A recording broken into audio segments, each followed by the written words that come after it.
Ano yan, Chip? Ano to?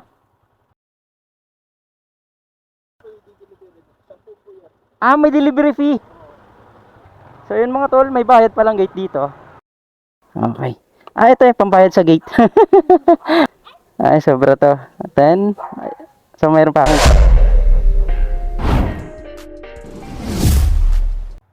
Alis na ako! Kel! Bye-bye! Okay, dito na ako. Okay. Mag-aalas 9 nga ng umaga nang umalis ako ng bahay para maghanap buhay bilang isang Grab delivery rider. Binuksan ko na nga rin pala yung aking apps habang papalabas tayo dito sa aming lugar para naman hindi sayang yung ating biyahe.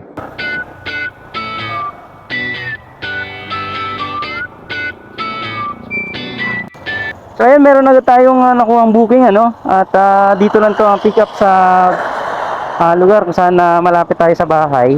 Paglabas natin ng bahay ano. So dito tayo sa XRC Montalban, Montanya.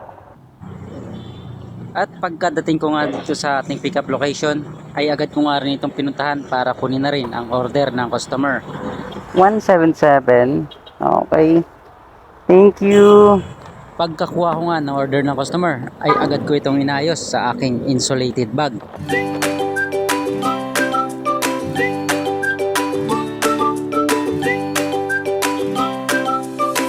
So ayun mga tol, ito pick up na po ano. So on the way na tayo dun sa ating drop off location. Na mayroon lamang po tayong 17 minutes running time. Pupunta dun sa ating drop off location. Sa San Mateo to ano mga tol. Palabas dito sa Rodriguez sa lugar namin. And then ang fare po pala nito is 89 pesos. So ayun, let's go na tayo doon. Ilang gate to sir? May kasunod pang gate? Meron pa. Tapos dire-diretso ka. Pagdating mo sa dulo, sa kanan ka. Okay. Kanan, 22.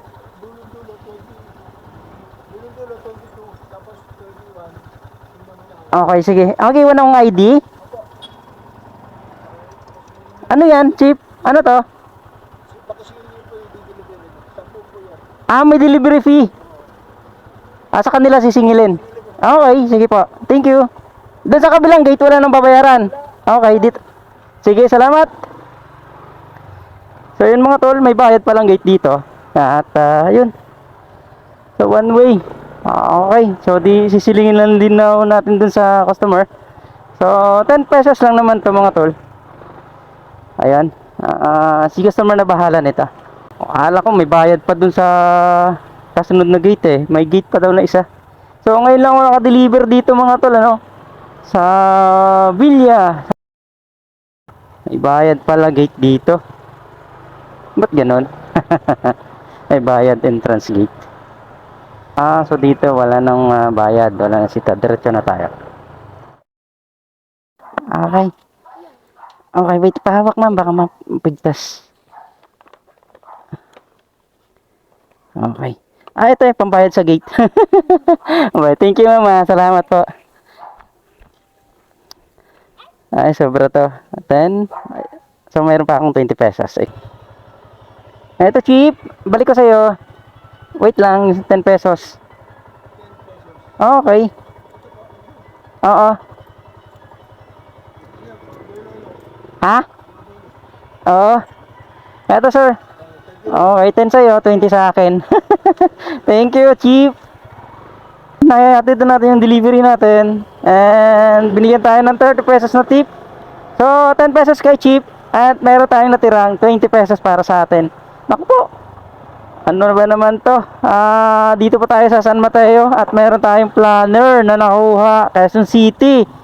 So, 9:56. Naku, sana may makuha tayong booking palabas ng San Mateo. Kahit man lang express, naka-open express natin, no? Sana may pumasok. Naku, halay-layo ng ating babiyahin palabas ito kapag nagkataon. Wala tayong dala.